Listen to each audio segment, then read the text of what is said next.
That's good. That's good. That's good.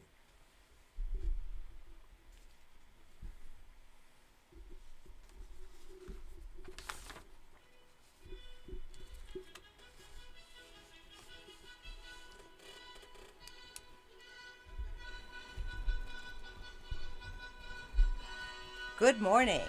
I'm Dr. Sunanda Corrado, co-hosting the John Telford Detroit Show with Dr. John Telford, coming to you live at 10 o'clock every Thursday morning on Wjzz Cool TV, streaming on Facebook, YouTube, and Twitter. Dr. John Telford is a former Detroit Public Schools superintendent, a former world-class athlete, and conqueror of Olympic champions, a championship track coach, poet, newspaper columnist, longtime civil rights crusader, and the author of 6 Detroit-oriented books: The Poet Emperor of Earth, What Old Men Know, Creative Insubordination, The Will Robinson Story, The Poetic Prancings of Mad John, and his explosive autobiography, A Life on the Run, and another forthcoming poetry book, Athletes, Activism, and Apple Boughs, a Detroit poetic epic.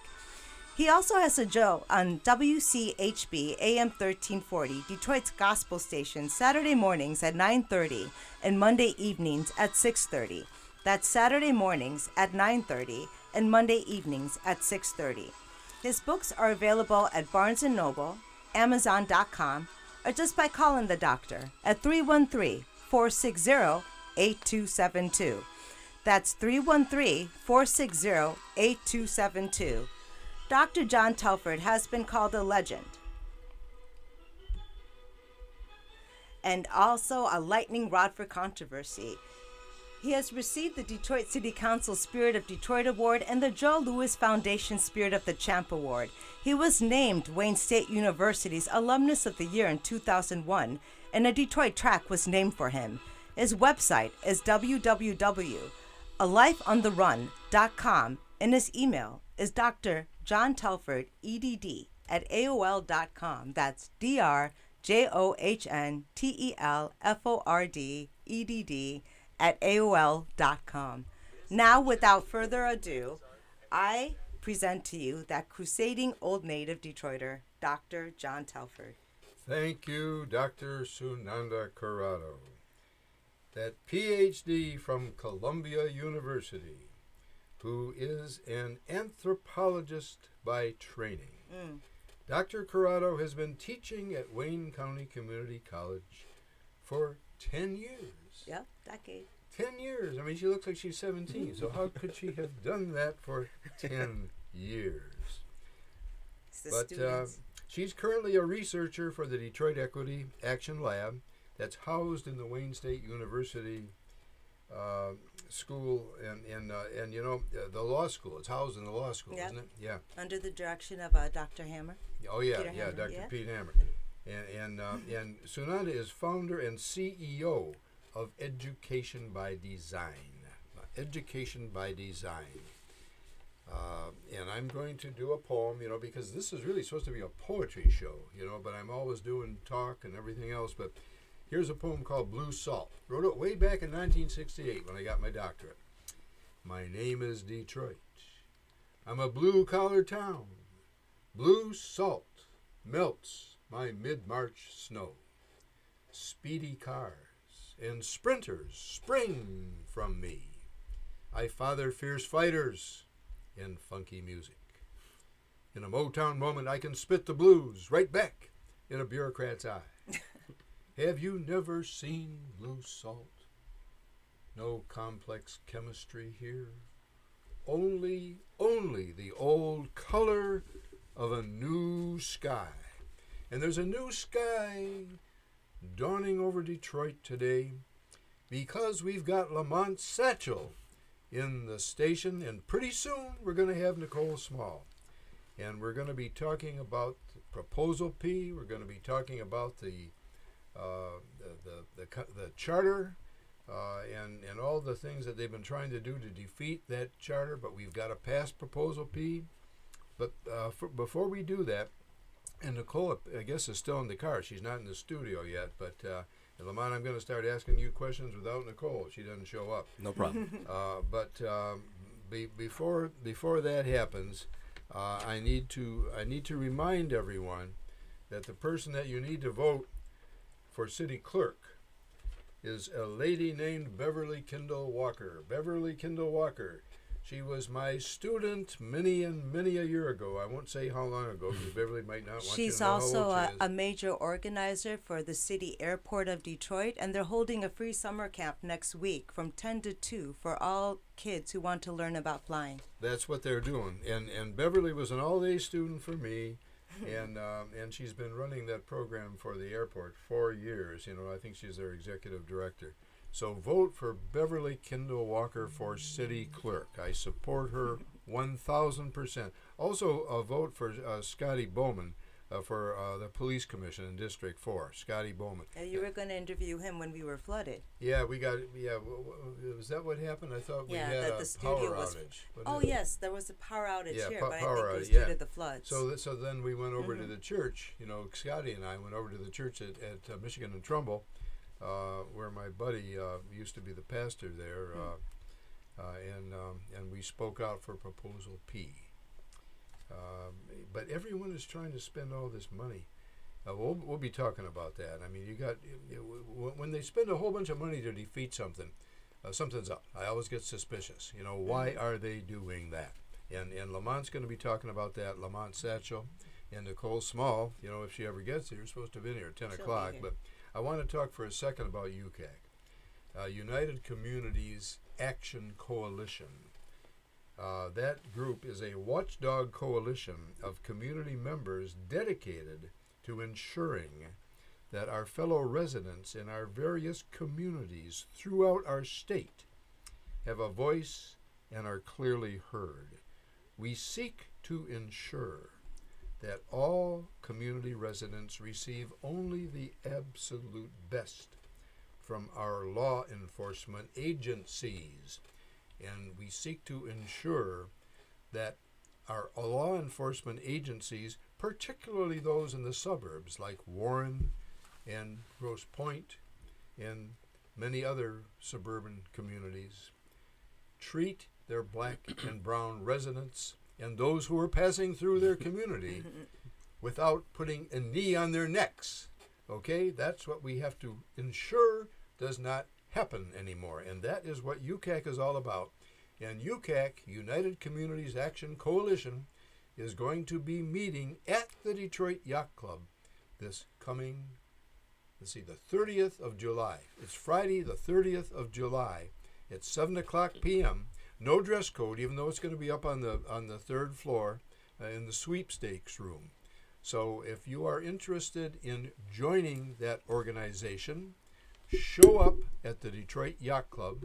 Say that you're going to the UCAC meeting, United Communities Action Coalition meeting, up in the sweepstakes room on the third floor on the 30th of July, this Friday, the 30th of July, the last Friday in the month, the 30th of July, in the sweepstake room at the Detroit Yacht Club. And when you get to the guard shack, tell the guard that you're a guest of Dr. John Telford. I'm a member. Just come up to that third floor and attend that meeting. And afterward, if you want to come in the grill restaurant, that will be open to you as well in the Detroit Yacht Club.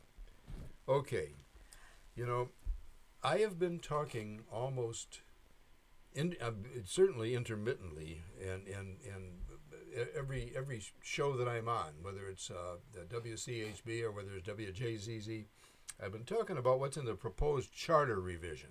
And this is what we're going to talk about with Nicole Small, who also is running for council, and with Lamont Satchel. And I've known Lamont for a whole long time. I mean, this guy's always got his finger in so many pies. You know, he's a very knowledgeable individual. And we're going to be talking about the proposed charter revision. What is in it? A water affordability plan, a city internet broadcasting network, a fair, F-A-I-R, fair, F-A-R-E, for bus riders. And here comes Nicole Small. Good morning. The late Nicole Small has just walked into the room. I think I'm to blame for that. Are you? Okay. Yeah. Okay. I may have led her to believe it was on air, so. That's all right. But That's okay. Thank She's here, you. and that's the important thing.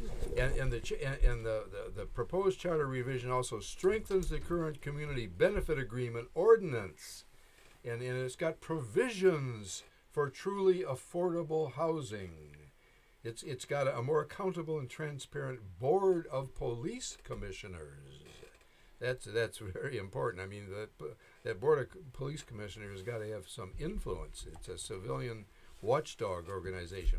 And the charter, the proposed charter revision has got support for people who have been overassessed on their property taxes. It's got protection of immigrant rights. It's got protection of Detroiters' civil rights and privacy. It's got protection of labor rights and support for Detroit contractors. But there's been pushback, folks, and that's what we're going to be talking about with Nicole Small and Lamont Satchel. So, Nicole and Lamont, welcome to the John Telford Detroit Show, co-hosted by Dr. Sunanda Corrado from Columbia University. Thank you for having us. Thank you so Not much. from Wayne County. It's good to see you again. Hey, Doc, it's been a a while. It's been a while. You know, Dr. Burnley days. Oh God, I love that man. You know, a lot of people were down on Ken, but you know, I coached him in track. Even ran against him in track one time. You know, when he was just a kid. So before we go on and talk about the actual proposal, could you tell us a little bit about your own history in that's what I was Detroit? gonna What ask got you. us, Good. up to Yeah. Proposal P. Absolutely. And the specific parts of the charter that is coming under revision. And because all I do is when I go down the street, all I see are these huge billboards telling us we're going to go to another bankruptcy. And That's there's horseshit. absolutely no That is reasoning total or any horseshit. facts, Total but it's just horseshit. this. Total horseshit. But there's this blanket statement that's being dressed across Detroit amongst voters. And so I kind of want to know, like, why is there such a pushback when what we're trying to do is fight the corporatization and commodification of our rights? Right. Great question. You want? Okay. Get closer to the mic, Nicole. Sure. So what brought us here is that for decades, Detroiters have been asking for more equity and a more transparent government, a government that works for them and not just corporations. So a lot of their needs and concerns around affordability, access to resources, and economic opportunities have fallen on deaf ears. And more specifically with this current administration, what we have seen is a so-called resurgence that seems to be intentionally devised for not only those who are already wealthy, but, you know, affluent neighborhoods. So the rest of us are overlooked. So what happened is in 2018, Detroiters said that, hey, we do want to reopen the charter. And that was in the primary election for the gubernatorial election. And then in the general election, they elected 9 of us to do what we were elected to do, which is to listen to the concerns, review proposals from Detroiters, of which we received more than 500 and some odd proposals from Detroiters saying, this is what I want my government to look like. This is how I want to be represented. And it had very strong safeguards that would be implemented into our city's constitution, which is the charter. So the problem is that we did what we were elected to do. We did what others have failed to do, right? Right. Which is to make sure that you represent the people's interests as opposed to corporate interests. That's really the problem. There's nothing in there that will bankrupt the city. That's absolutely right. You know, unless they wanted to bankrupt the city. See, that's the thing. If you take a look at what's being proposed from the mayor and his administration, they went from $4 billion to $3 billion, now to $2 billion. But the costs are overinflated. If this is the direction that they're going to go in, if Proposal P passes, then this will be intentional bankruptcy to the city. It's not because of the revisions. And so they don't want to increase transparency. They don't want to increase accountability with our government. They want it to be business as usual when they can take advantage of the Detroiters. So are they threatening to abuse the provisions into bankruptcy? I think what Commissioner Small is saying is this. There is nothing in the language of the charter that requires the spending that the mayor claims, the $3.4 billion, which is now down to $2 billion. It's not required. And if you take a look at, and it's very interesting because you say you see these signs and they're telling you vote against the Proposal P, it's bad, it's going to see into bankruptcy. You will never hear this from them. Read it for yourself. They will never tell you to read it for yourself because if you did, if you read it for yourself, you'd see that that is not the case. It's all And if you bullshit. read the mayor's assessment, financial assessment, you would see that it's bogus because it's inherently unreliable. And to prove that, we had an independent analysis done by a professor out of the Michigan State University to look at the mayor's numbers. And what it showed was that at the most, you're probably looking at $7 million. And I would note this. What the mayor didn't... Excuse me 1 second, Lamont. I'm seeing a red light down there. I'm not seeing it up here, but we need a commercial. Ah, could you hand me that? I'm so sorry. Yes. Oh, no, I no, don't know that. why you- Oh, yellow. this right here? Yeah. Mm-hmm. You see, Red light's no, supposed to be that going yellow. on there. Yeah, Oh. and that's silly. We came in kind of like on the Okay. So, Yeah. hi. Gotta- You're Gotta you're keep watching. paying to stay in the show. Go ahead. Go ahead. You're watching the John Telford Detroit Show, live streaming to you on Facebook, YouTube, Twitch, and Twitter, and other top social media platforms. Like, follow, share, comment, and subscribe. And thank you for watching WJZZ, the coolest station in the world. And there are a couple events that I want to bring up. Jazz is back in Detroit. WJZZ Detroit Legacy Jazz Series is starting on July 29th every Thursday at the Wjzz. Great date night, guys. Ticket info at eventbrite.com. I'll be there with my hubby. WJZZradio@gmail.com. And is sponsored by this station, which is one of the few black-owned media platforms that we still have. Right. And then there's the Why Art Summit and panel discussion in Mixer at the Hannon Center in Midtown Detroit, co-sponsored by the Hannon Center, and I shall also be participating on that panel. So please come out, and then don't forget Professor Marvin, guys. If you went to Wayne County, which half of us did, Professor Marvin actually passed away from COVID. Oh, man. Yeah, Oh, wow. but he was one of the leaders in medicinal use of marijuana in Michigan. So please come out and celebrate his life. August 7th from 3 to 9. Again, it's at the Ralston Station right here at WJZZ. That's right. And we're talking on the John Telford Detroit Show to Nicole Small and Lamont Satchel, and Lamont was opining before we had that commercial. Lamont, will the charter bankrupt the city as the mayor claims? It will only bankrupt the city if the politicians in office at the time determine and decide that they want to do, because there's no required spending in the charter to the tune of $3.4 billion or the now $2 billion that the mayor says. And as I was saying, so we had an independent study done by a Professor Bellman, Michigan State University, which showed that the mayor's assessment was inherently unreliable. The numbers were fudged, and that you can't rely on it, and that at the most you may be talking about $7 million. And I would note this: there was a study that just came out I saw that showed that over the last 9 years, the city of Detroit spent $57 million in settlements with respect to the police, which is about 6.9, almost $7 million a year.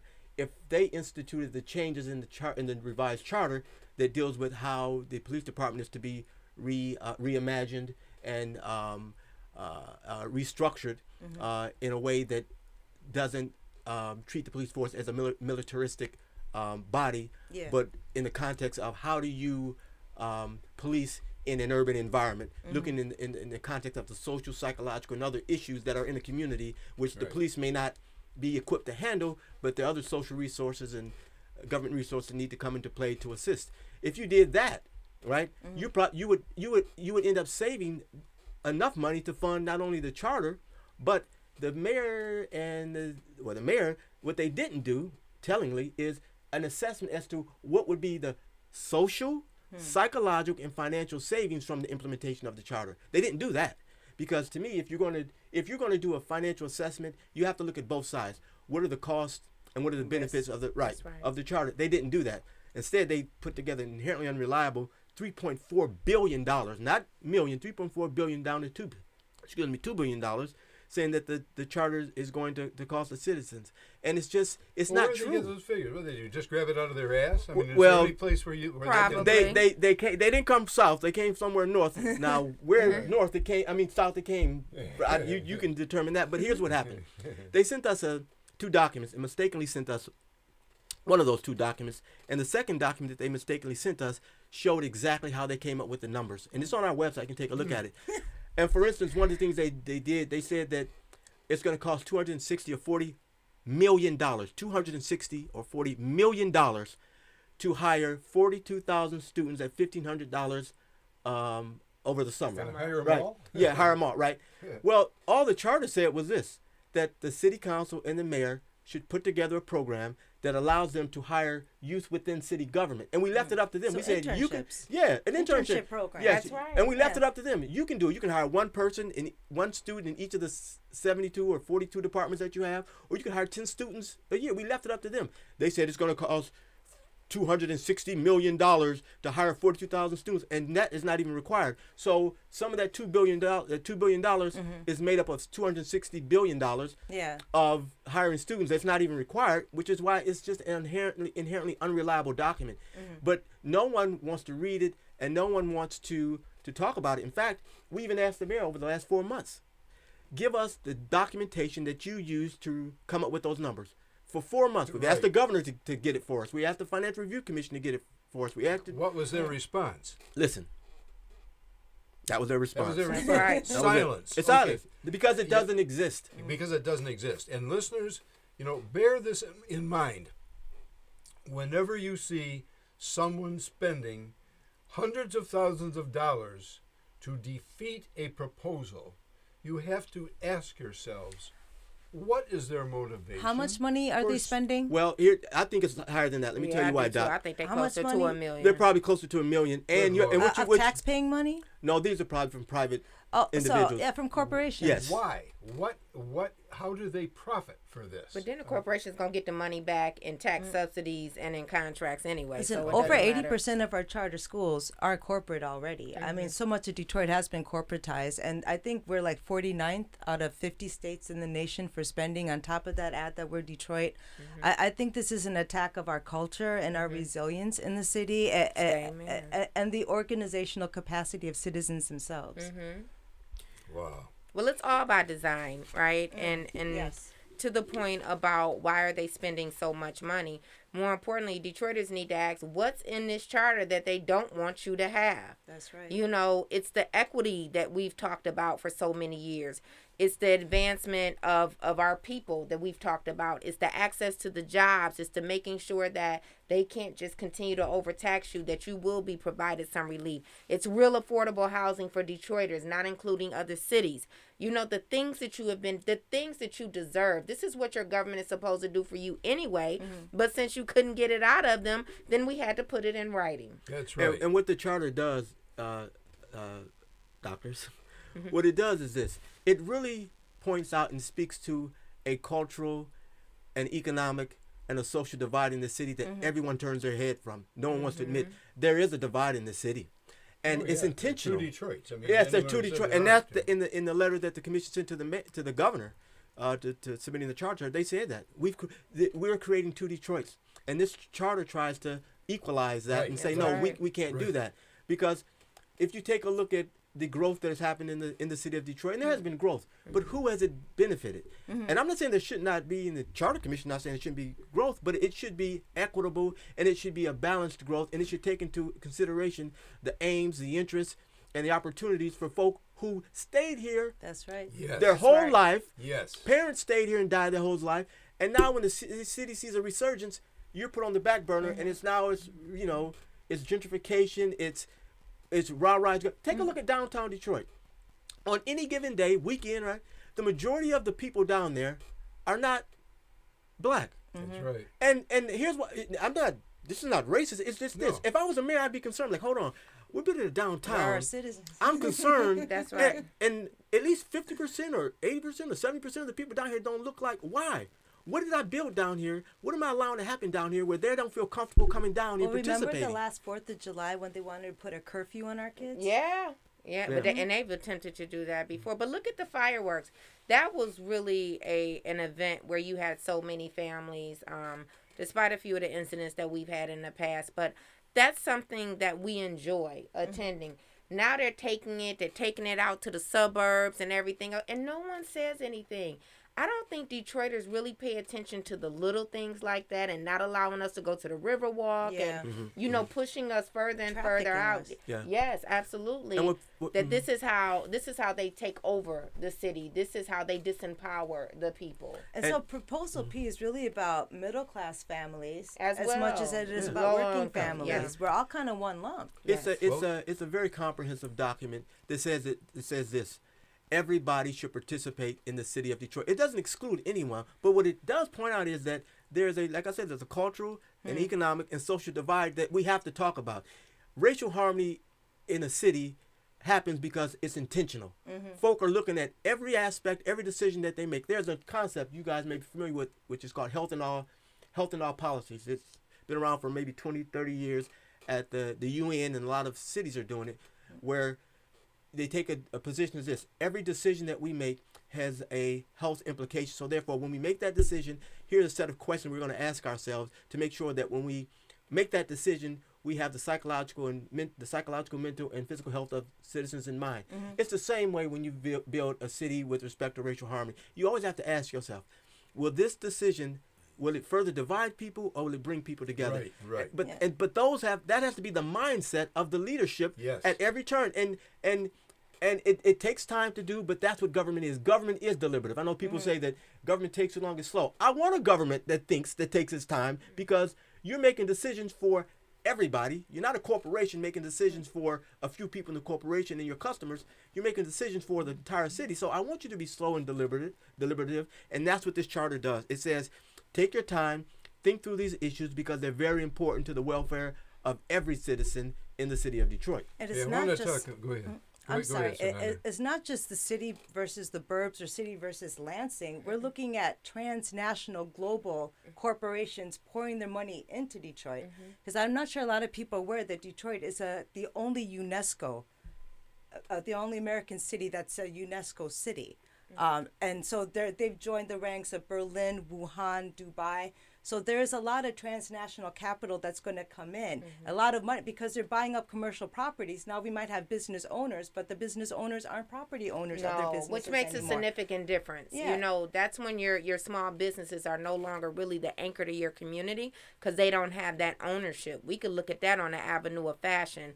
You know, unfortunately, we had The so many. avenue of fashion. Yeah, you're That's right. good. Now it's the avenue of sidewalks. But, you know, you remember, you know, how many African Americans own businesses up there, and now they're renting. And it's very dangerous to have a city that's not only has a majority of the businesses that were owned and operated by the people here, but now you look at how many people we have renting homes.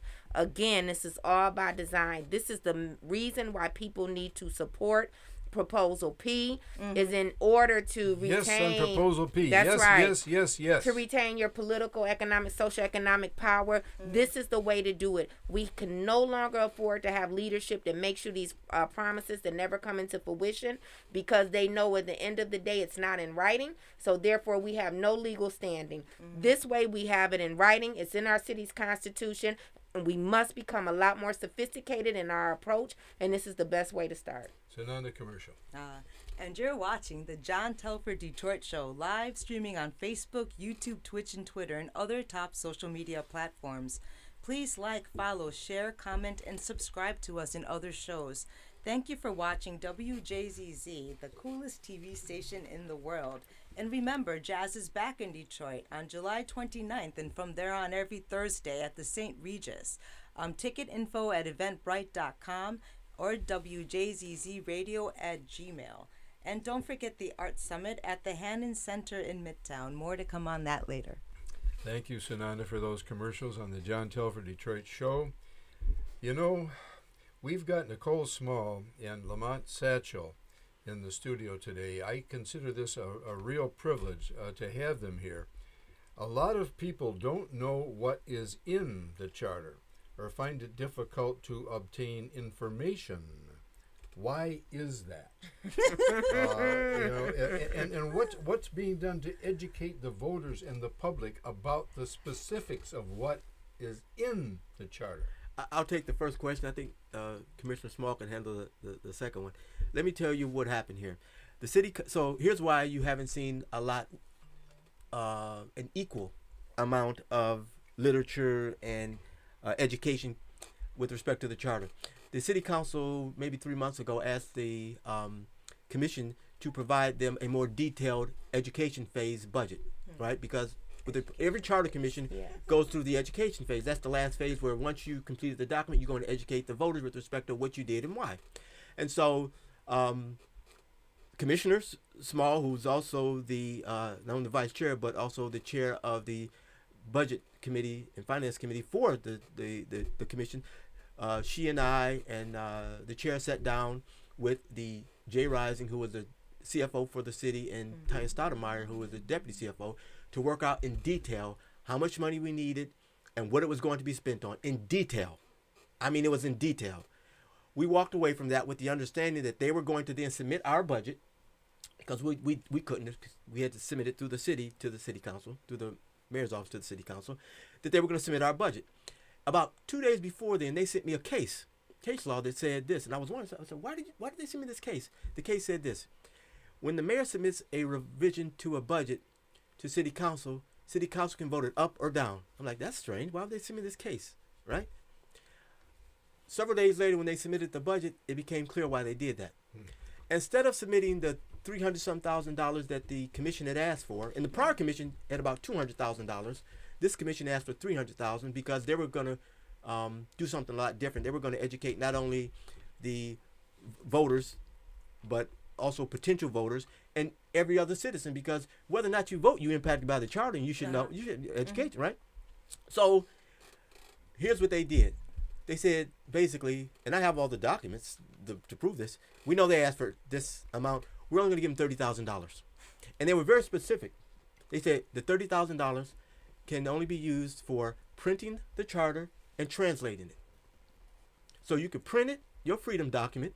You can translate it to any language you want, right? Right? Hmong, Bengali, Arabic, all the different languages in the city. But they gave them no money to distribute it. Right? Which, as one professor said, I think it was Professor Peter Hammer said, that's pre-voter suppression, right? That's pre-suppression, right? Think about it. Who does that? You say, I'll give you the money to print it, I'll give you the money to translate it, but I won't give you money to, in effect, educate the people with respect to what's in it. So that's why you haven't seen an equal forceful push with respect to educating the voters as to what's in their charter.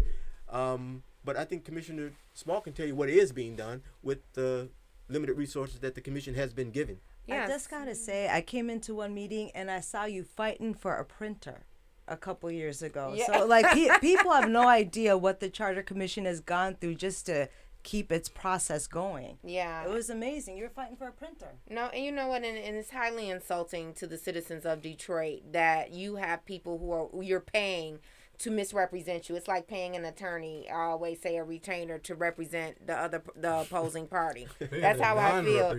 Yeah, but right now, you know, we do have yard signs out, we have literature out, and we are getting those out. We have some people who are canvassing.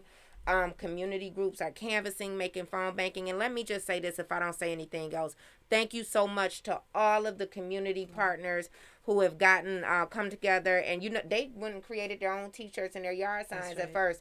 They said they couldn't wait for us any longer. Out of their own pockets. And, you know, when you see that type of grassroots effort and advocacy to make sure that their voice is heard and that their rights are not, you know, taken away from them, you know, it just makes me have more hope about how we can really be that old Detroit that we were, where we demanded better. And so that's what's going on right now. We'll have people at the polls.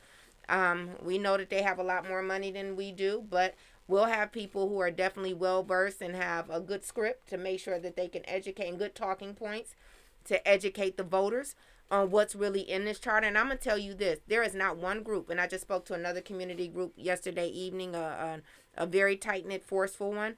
There is not one group that I have spoken to across this city that has ever pushed back. Do you know what I get all the time? And I just received this on Wednesday, as was yesterday, Wednesday, Tuesday meeting. You know what, where have you guys been? And people are upset that they have voted no on Proposal P now. When they find out. Mail-ins. Yes. Mail-ins. And they get upset. That's another problem with. You were here when you spoke to my group. Yes. And Sam Riddle's group and Helen Moore's and Reverend Williams.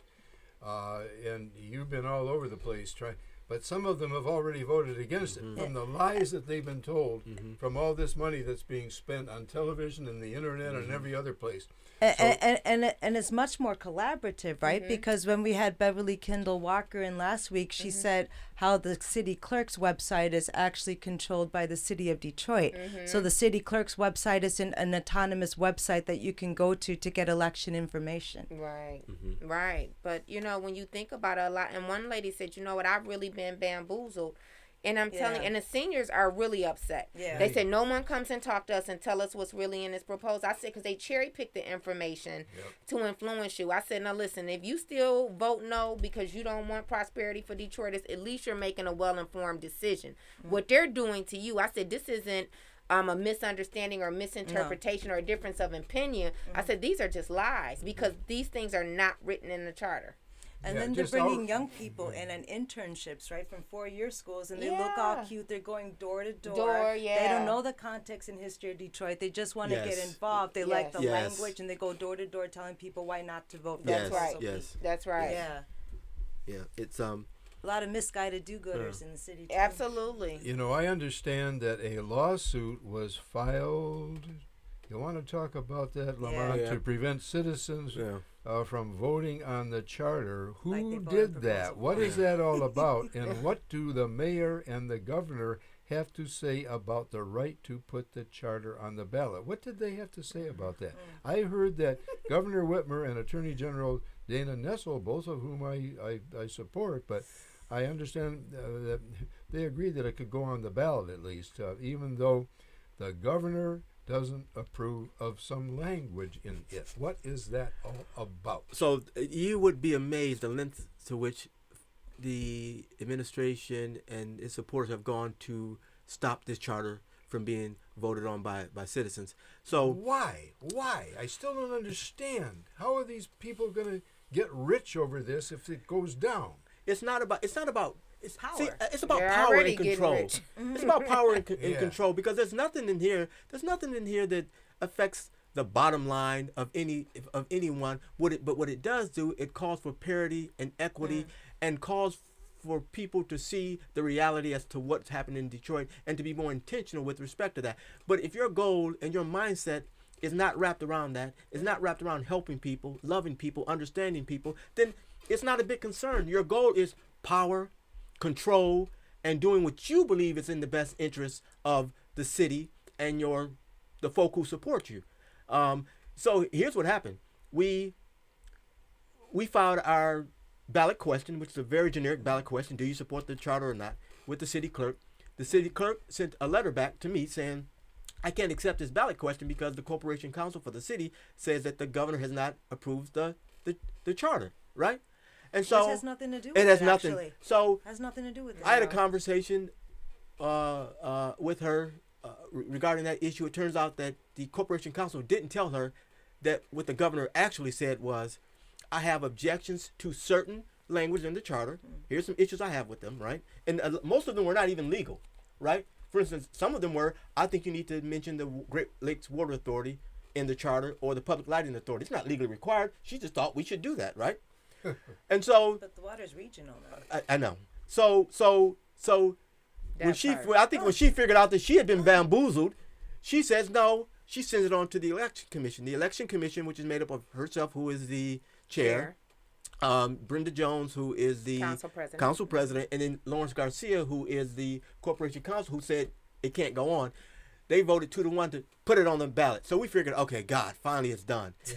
Then Reverend Horace Sheffield, I know very well. He considers himself my friend. I know, Rev, I'm going to have to reconsider our relationship, our friendship. Like that, you can't afford an enemy. So he files a lawsuit, hires the most expensive law firm in the city of Detroit, and they say this: you don't have a right to submit the charter to the citizens of Detroit because the governor has not approved it. And the governor said this in her letter, and I have it here. You want to read it? The governor says this in her review of the charter. Here's the concerns I have. And Dana Nessel her office did the review for the governor. And she said this: despite the fact that I've raised objections, you have a right to submit it to the voters. And I found nothing in the case law or statute that would prevent you from doing so. Right?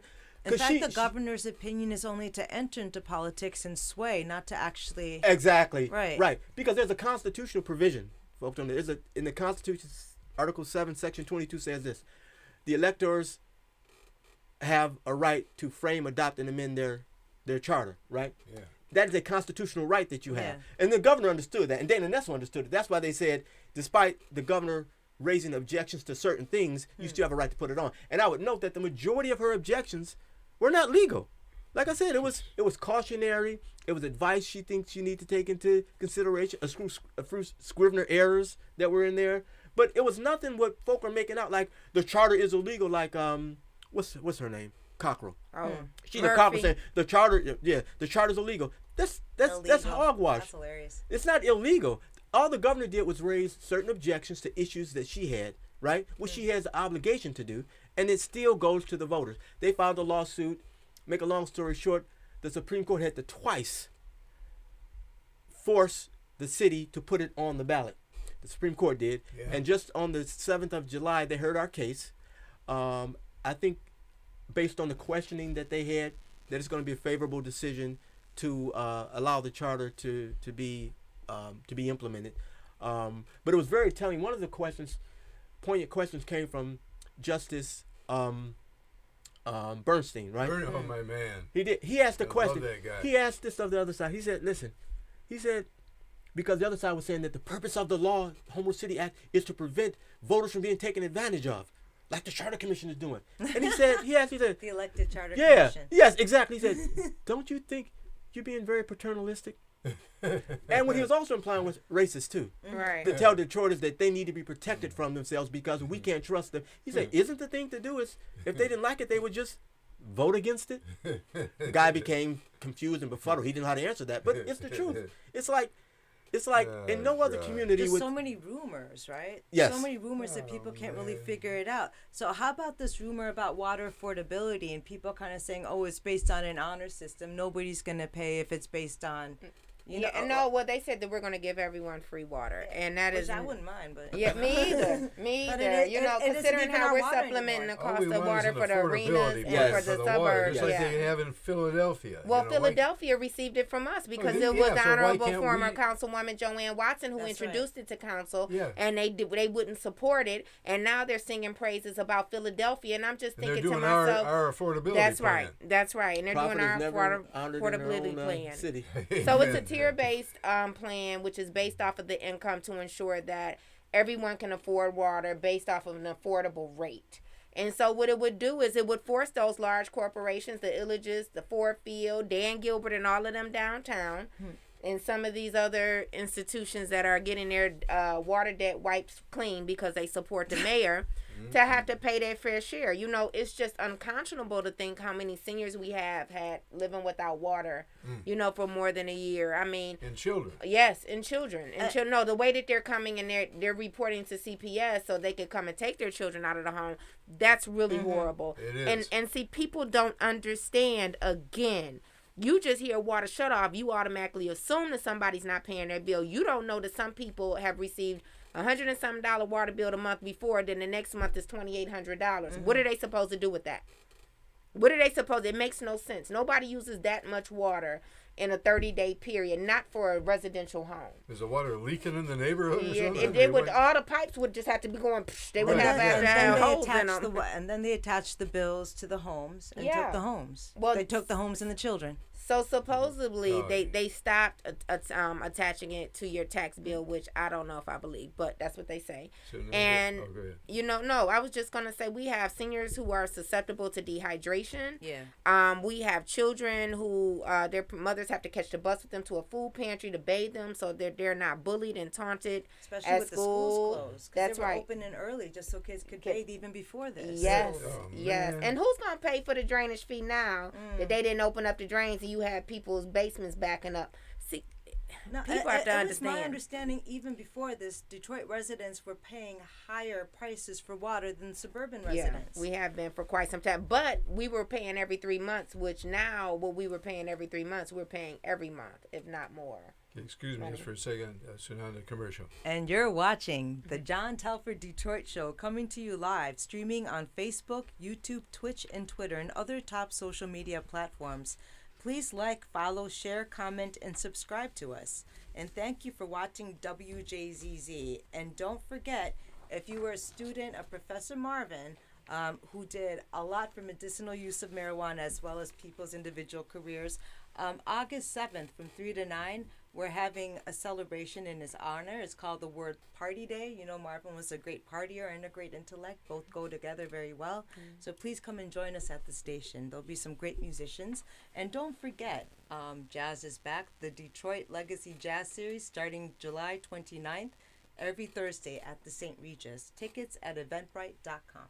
Thank you, Dr. Sananda Corrado, for Reading's that commercial. And I've got to say again, you know, this is supposed to be a poetry show. That's what I was brought on here to do.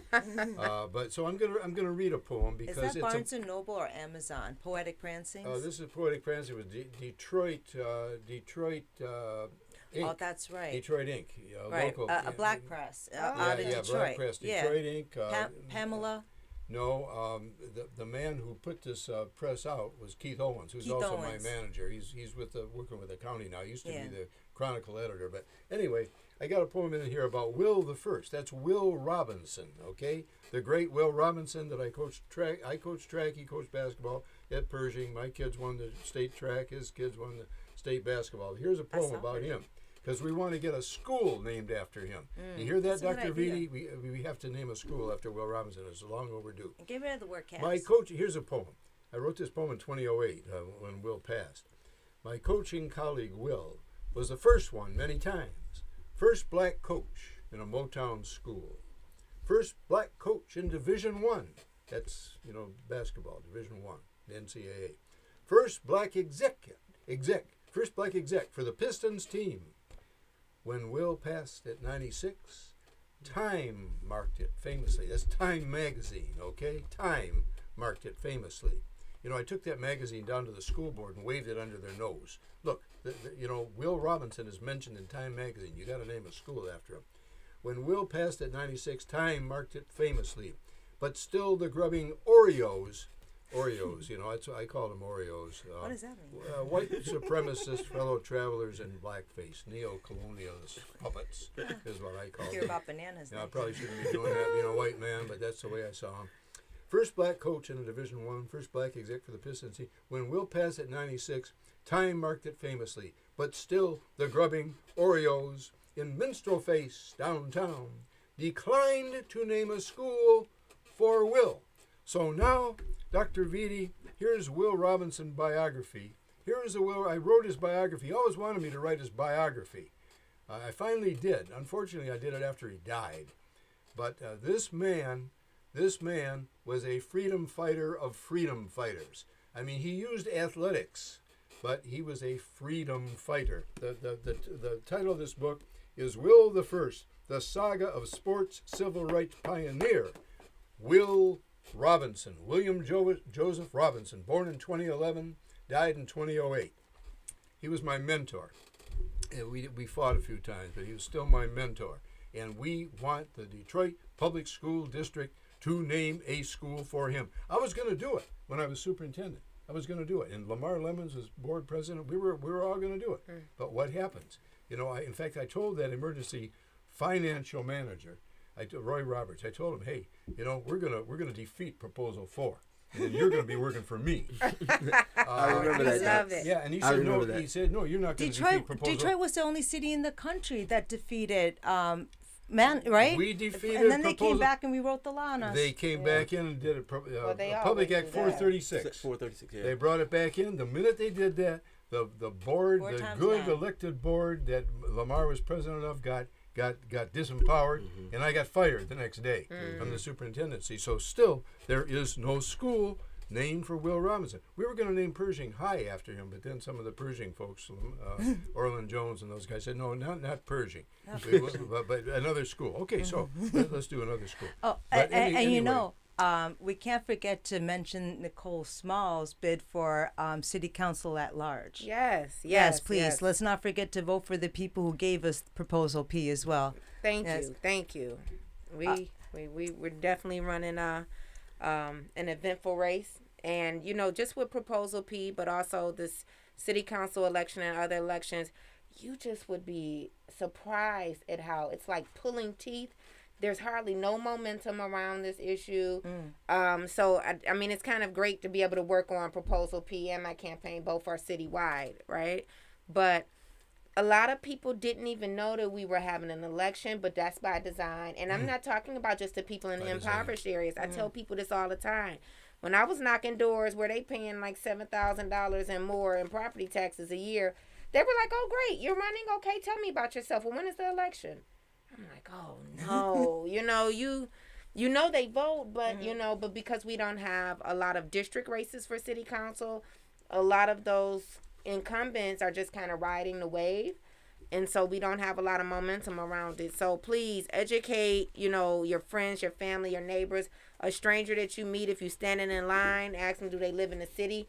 Tell them why they should support Proposal P, and please tell them that Nicole Small is running for city council at large to really put Detroiters first." Yes on P. Yes on P. And is there anywhere we can get information directly about Proposal P, the MSU study, or your Yes. campaign?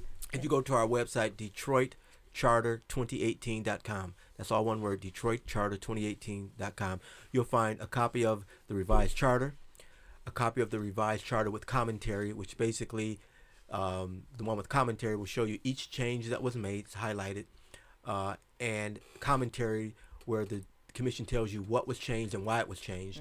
And then there's a third version with just every change that was made in the charter with the commentary. So those documents are there. You also can find the document with respect to the study that was done, commissioned by the Charter Commission, done by Michigan State University Professor Bellman, that shows that the mayor's financial assessment was bogus and just inherently unreliable, and show what the true cost is to the charter. But I would say this: you can't put a price on justice. You can't put a price on freedom. You can't put a price on what's right. So that to me was very offensive for someone to price your justice, your freedom, and then tell you, "I can't afford to give you that," with their own money. Yeah. You see what I'm saying? It's not your money, it's their money. They decided they wanted to change the charter. They decided who they wanted to revise it.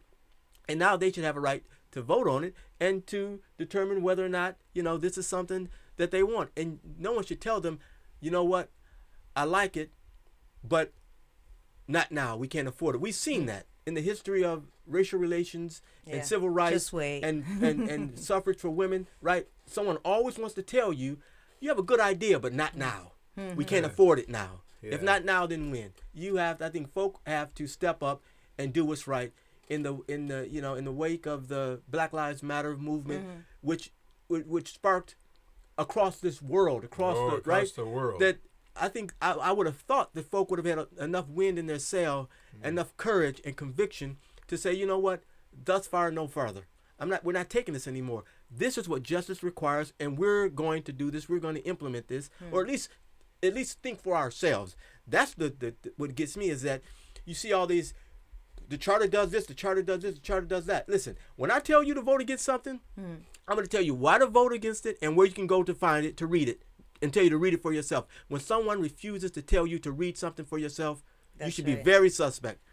So it's not a black-white issue. It's not a gentrifier versus Detroiter issue. It's an issue about having sustainable middle and working class families in the city, which is the belt of all cultures for any cosmopolitan metropolis in the world. Yes, that's right. It's very telling because the former mayor Archer came out against Proposal P. He did? And, yeah, he came out and did a press conference, and he said this. But here's what he said. Okay. He said this. Here's the interesting thing, Doc. He said this. He said, "Vote against Proposal P. However, I'm calling upon the corporate community to get together to address those issues that are brought up in the charter." Well, hold on. First of all, so now we're going from the welfare state to the corporate state. Me to hear that. And furthermore, listen, a lot of the things that are being addressed in the charter are the makings of the corporate community, number one. Number two, listen, folk don't need the corporate community to step in to fix social problems and social issues. That is what government is for, right? I would expect him to say, "Hey, look, these issues are legitimate. Vote one way or the other." And I'm also calling upon the corporate community to step in where it can, to partner with the government or to do those things that it can to address these issues, but not to vote against it, because I think corporations can do it better. And that's the thing. When we're UNESCO City of Design, that's exactly the intention, to have corporations come in and redesign our communities. Yes. That's exactly what the intention is. That's how you dominate the control and the power over the people in the government. So you're dictating their quality of life is absolutely what it is. And what we have seen, past practice has shown, if you allow for corporations to do that, you know, we will definitely be eliminated and excluded. You know, This from wouldn't the be city. going down in Rome or Paris. It won't go down in West Bloomfield. Thank No. you. Yeah. We got Wow. 5 minutes Yep. left. Any last words? Well, one thing, a poem, got to do a poem. Don't be a dummy who hesitated. Hasten to get yourself vaccinated. We need immunity in our community. That's a poem. Okay, got to get a poem in here. I didn't know you were a poet, Doc. I did not know that. Let me tell you, Lamont, I've been known as a sprinter. I've been known as a activist educator, but I've been a poet since I was like 12 years old. Oh, wow. That's really what I am. Oh, wow. I never knew that, Doc. Yeah. Me either. In fact, I won the Chair in Creative Arts Foundation Poetry Prize when I was teaching at Pershing. They Wow. flew me to Connecticut to get it. So you've been listening to the John Telford Detroit Show with Dr. John Telford and co-host Dr. Sunanda Corrado on WJZZ Cool TV on Thursdays from 10 to 11 in the morning, streaming on Facebook, YouTube, and Twitter. It was the late, great Dr. Wayne Dyer who said Dr. John Telford has a warrior's heart and a poet's soul. Listen also to Dr. Telford on WCHB AM 1340 Saturday mornings at 9:30 and Monday evenings at 6:30. Tune in again next week, Thursday morning at 10 o'clock, and thank you for listening. And when is our election date? When do we need to August show up? 3rd. 3rd of August 3rd. Vote August 3rd. Yes on Proposal P. Yes, yes. Come rain yes. or high water. That's what, well, we Yeah. had a lot of that already. Floods all over the place. Yeah. If you No wanna global see- warming, though, right? Doesn't exist. Oh, right, no. right. That's Yeah. just a hoax. Right.